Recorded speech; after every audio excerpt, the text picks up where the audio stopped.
Good morning. Good morning. Good morning. Look, Brian, if you stop ordering the white mocha chocolate Mocha latte, then maybe we would be here on time. I had to go. I'm to blame No, for being late. I had to go to Guam to get your special beans, buddy. Good morning, everybody. Welcome to the Medicare Cafe.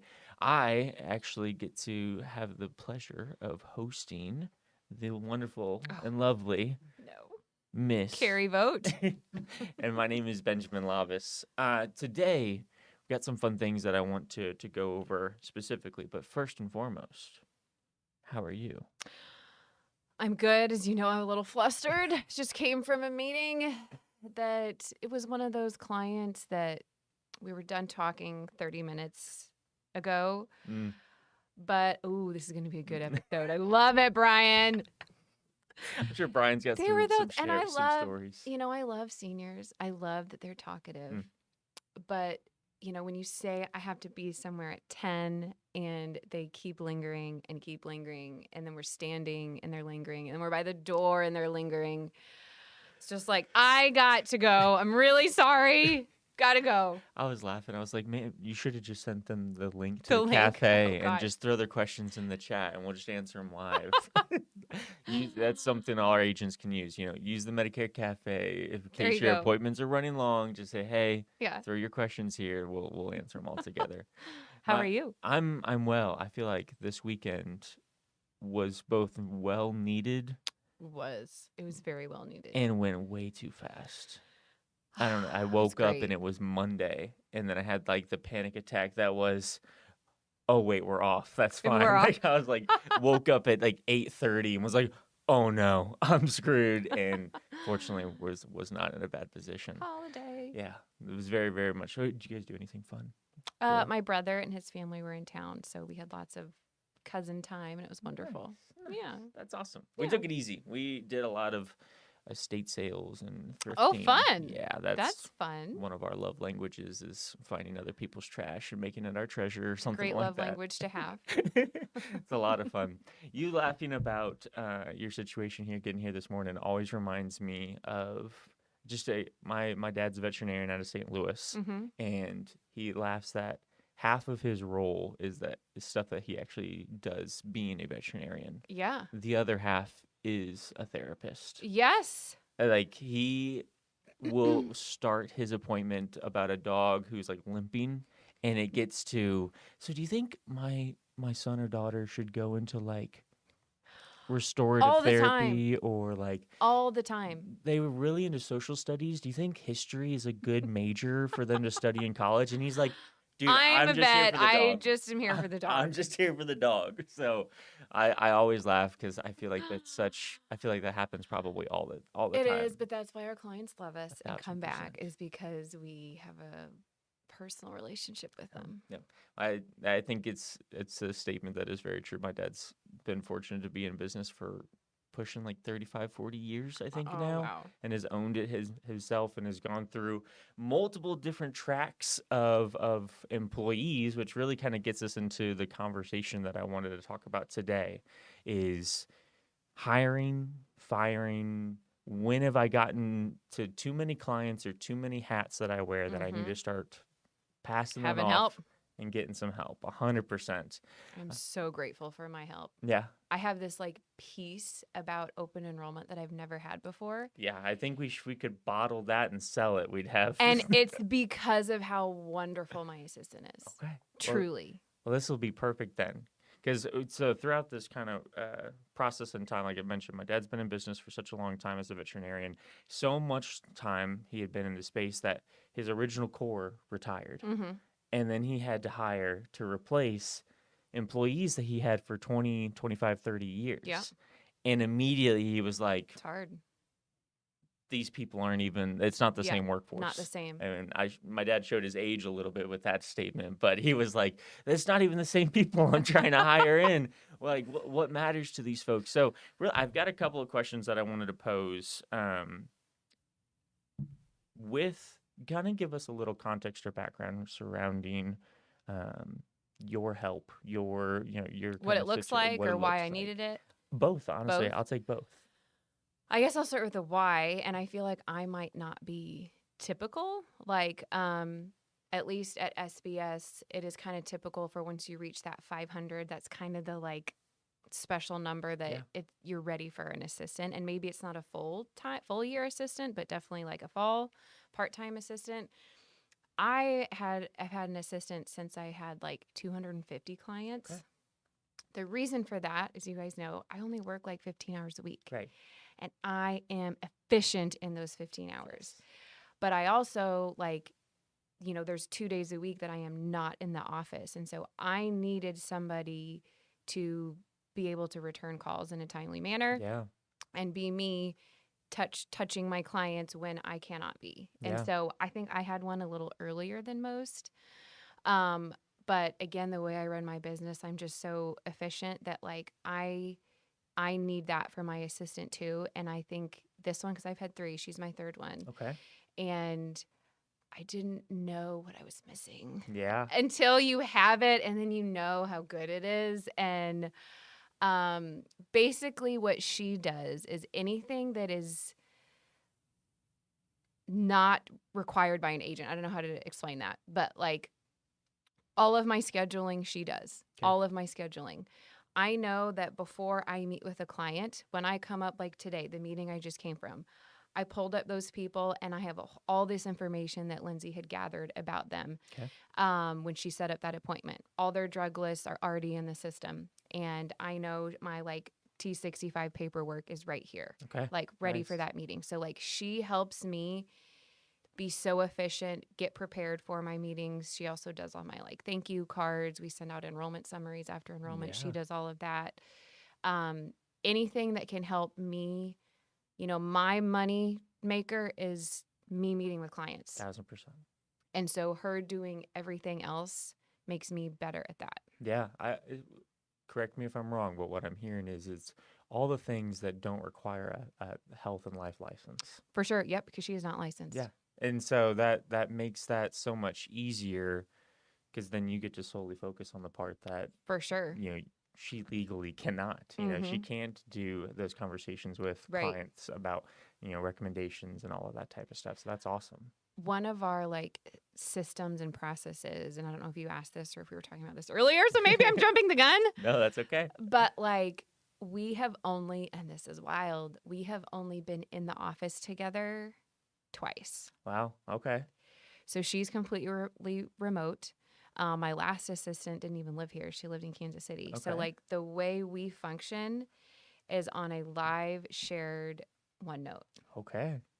That's a whole other layer to And it is so wonderful that's okay. because, like, again, I want her to work when I'm not working. Right.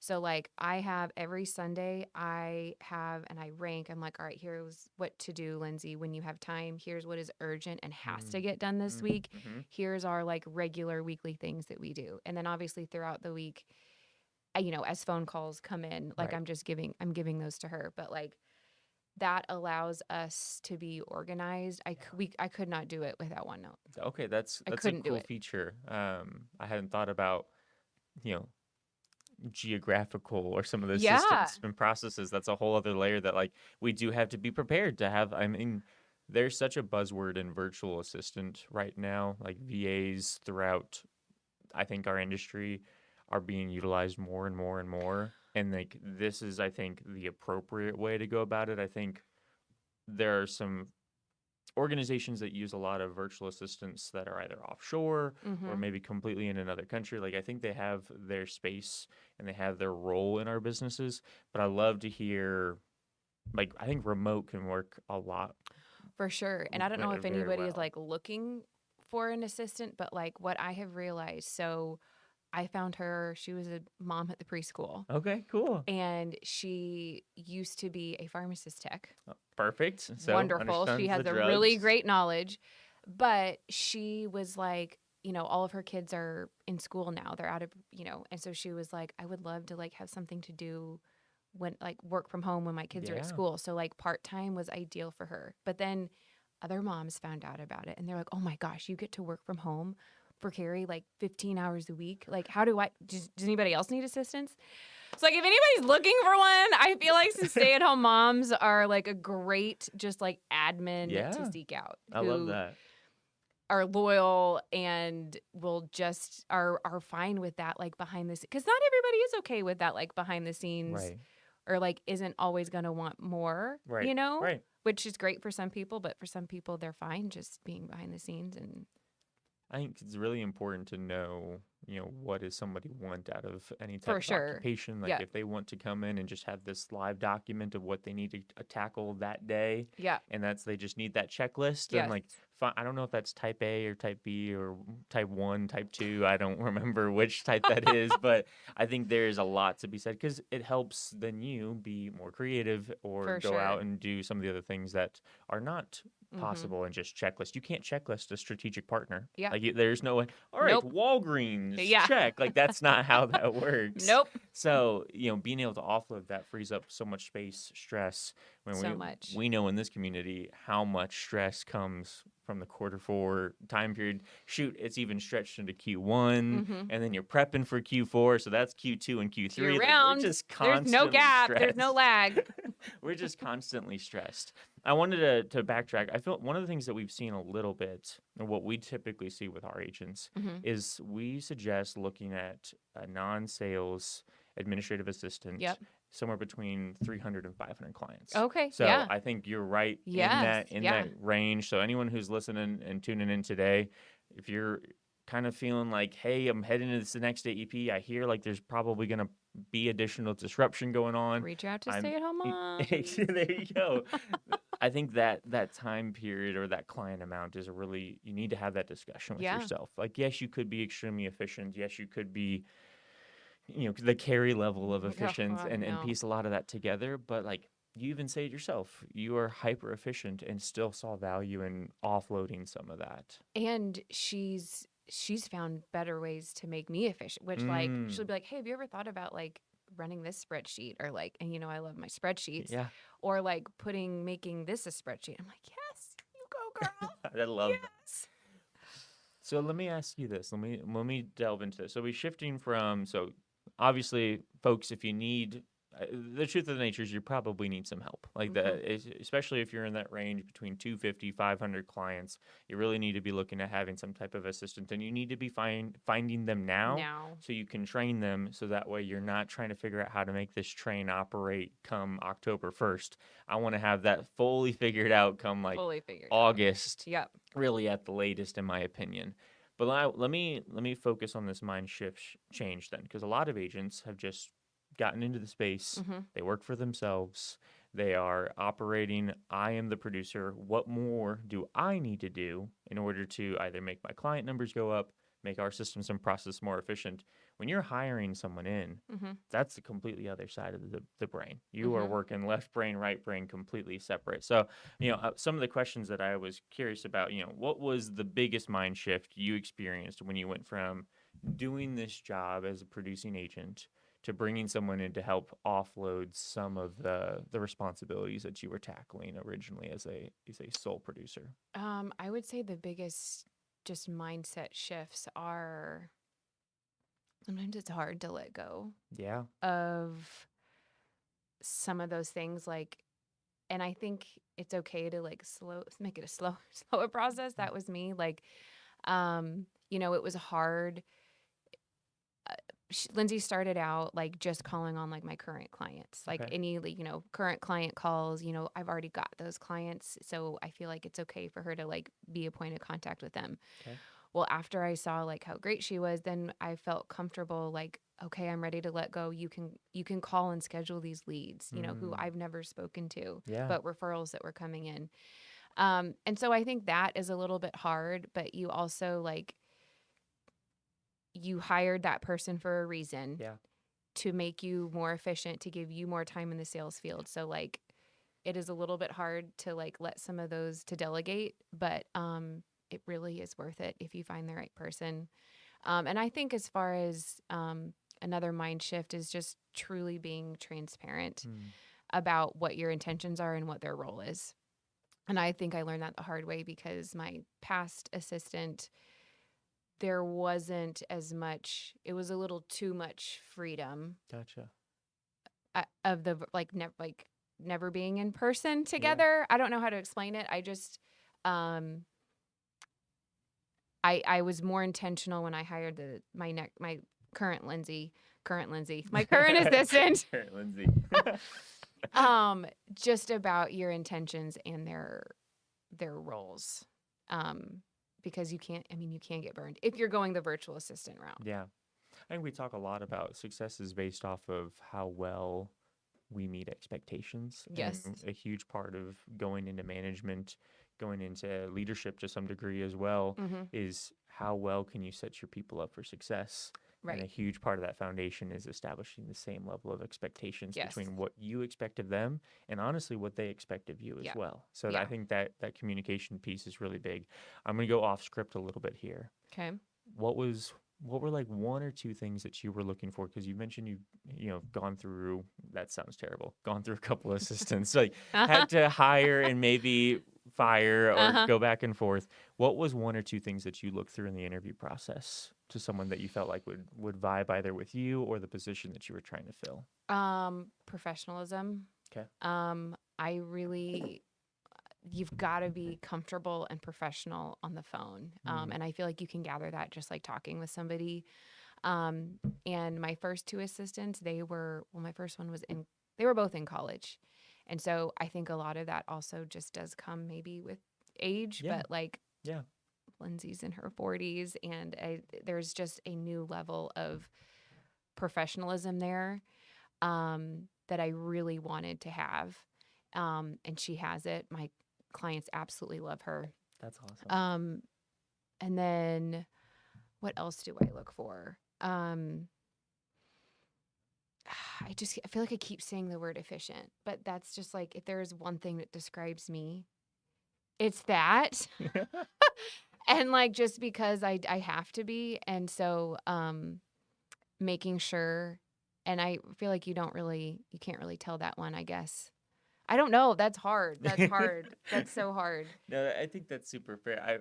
One of the fun things that I've learned, and even when I got hired here, was like Mhm. some of the non-work related questions that give you a work related answer. So like Mhm. asking about specific hobbies, how detailed do they go into those hobbies because you learn so much Yes. about a person. Yes. Or like explain to me the game of tic-tac-toe.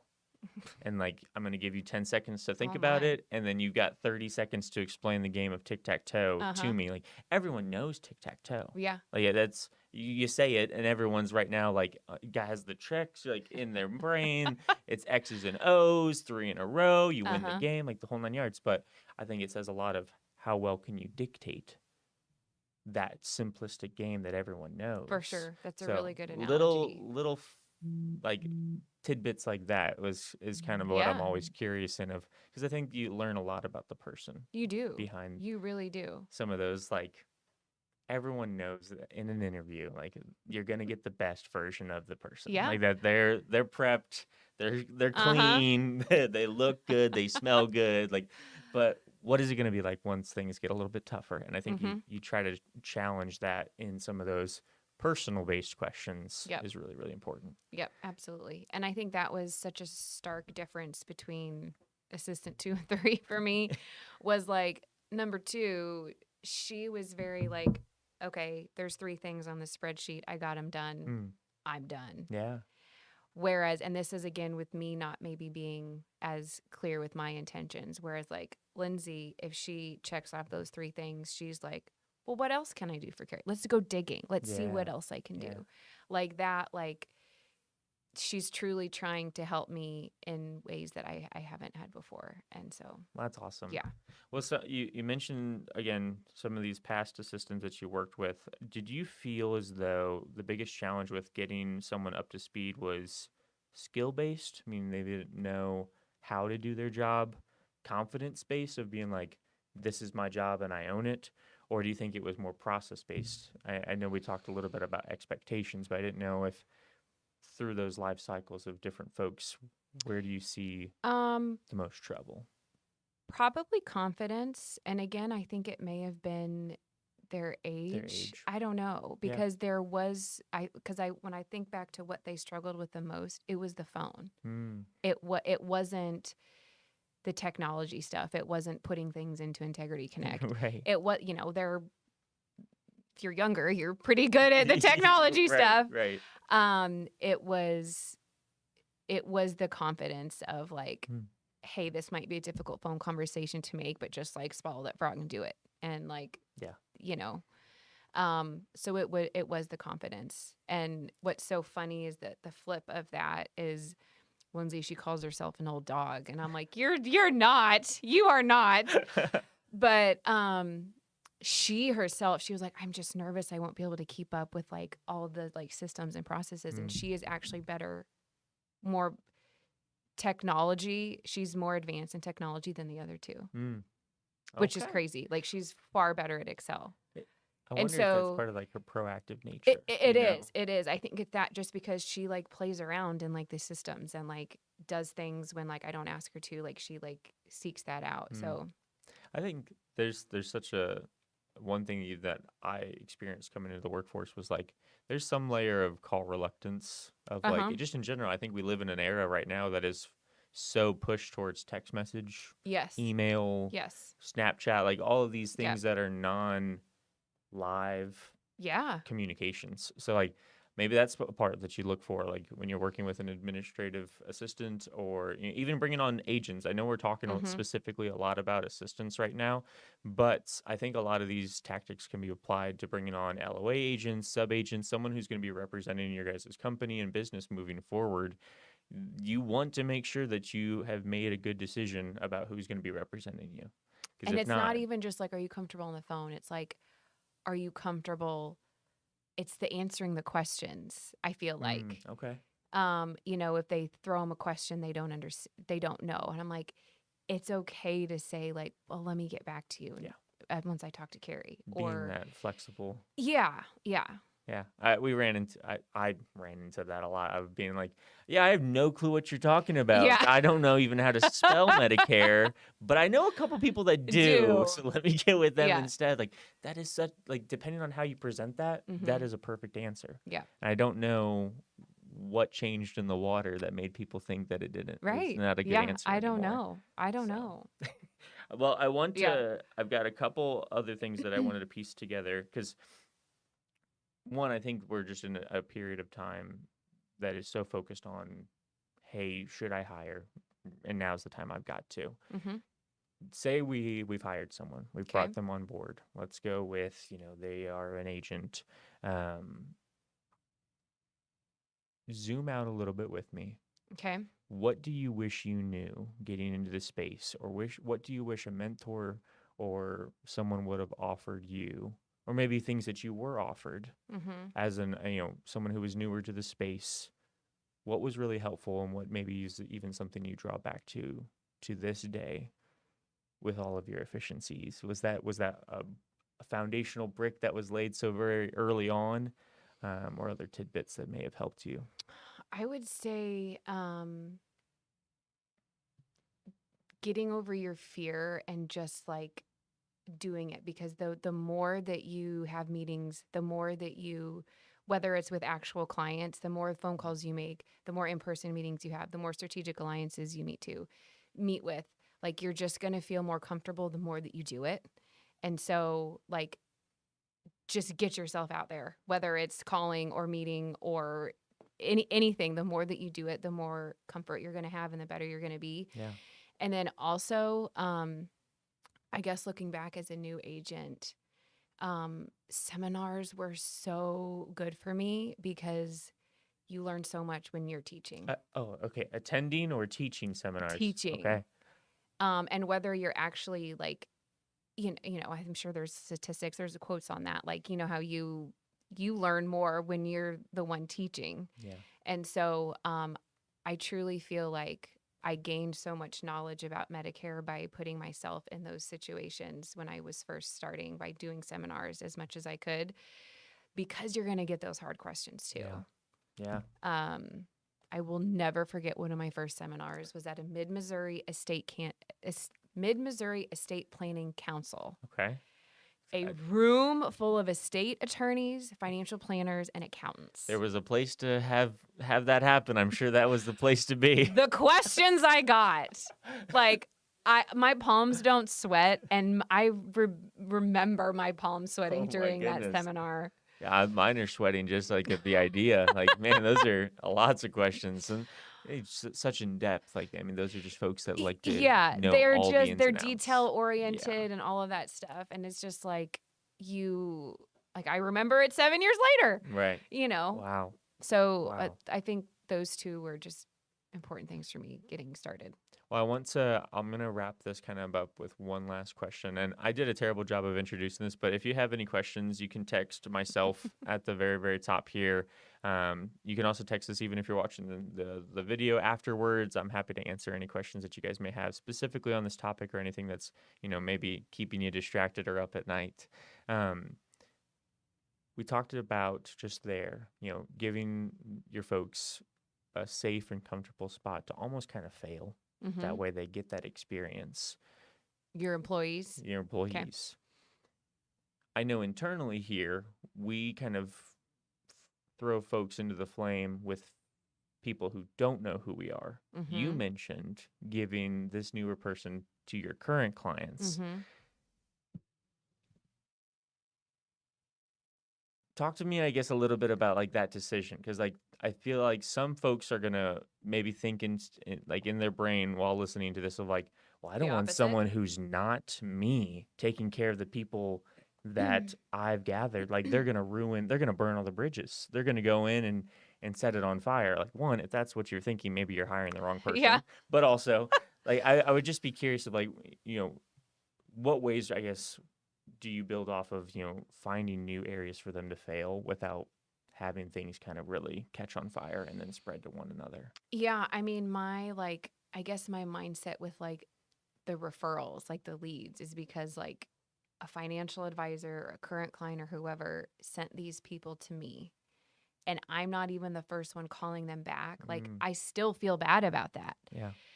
But like, I want them to have a wonderful first impression of me. And I know if I'm making that call, they're going to get a good first impression. Yeah. But by passing that off to Lindsay, that's scary because it's like, you think they're great, but like, what if they ask a weird question that she doesn't know? Or what if she doesn't ask the right questions or all this stuff? And so they have a first bad impression, a bad first impression. I guess that was the fear. Gotcha. So far she hasn't failed me yet on those calls.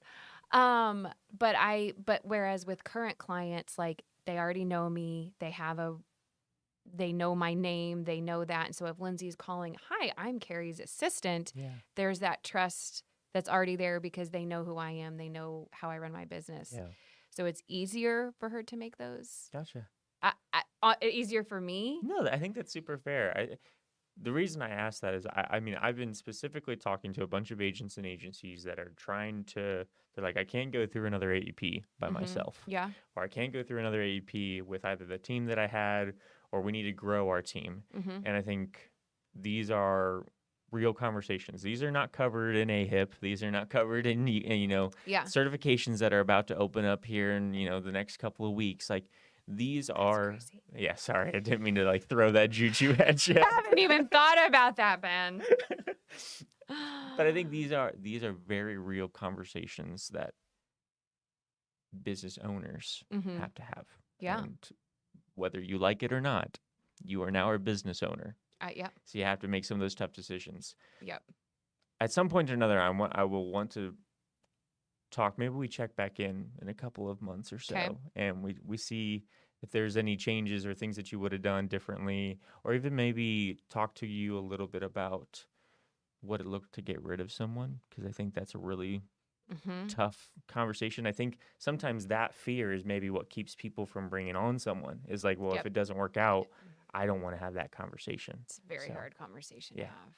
So, well, that was really all I had. Any other tidbits on your mind that you want to share with the world before we go ahead and send them off? I would say keep in mind when you're hiring an assistant, you are always going to have those clients that are just going to want to deal with you. Mm. And that's okay. Because they're few and far between, but there's going to be some high maintenance people that are like, no, I only will talk to Kari. Still some folks that have like a personal phone number and Yeah. call you directly. Yeah. And it's just like, well, should I call Lindsay or can I just call you? And it, you know what, if the majority of clients like we're saying that, then that's a problem. I feel like there isn't that trust, but you know your clients, some of them are just high maintenance. Yeah. And you know, I even sometimes I'll tell Lindsay, I'm like, we'll call this person, heads up. They're kind of high maintenance. Hopefully they're nice to you. If they just Right. want to deal with me, that's fine. Send them back to me. Yeah.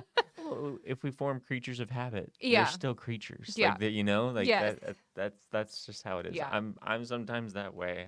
Yeah. Self-reflective. I like dealing with the person that I Right. started with, Mhm. and it's a bit of a change when Right. that gets handed off. It's all in the presentation. It's That's all in how you exactly do right. it. So, well, hopefully this was a little bit beneficial for you guys. Again, if you have questions about what it looks like to bring on a new person, or want to share your horror stories of having brought someone on and want to figure out, hey, how do I peruse this? Let's go with this person. Exactly. Like, throw any of that our way. Again, you can text the number that's above or throw it in the comments. We'll make sure Alex is perusing those and sharing them to Reddit, late night deep dive in the internet, and sharing all of your deep, darkest secrets. Otherwise, I appreciate you all for joining us here this morning. And with nothing else left to say, Don't think so. have fun. Make money. And give impeccable impeccable service. Thanks, guys. See Take ya. it easy.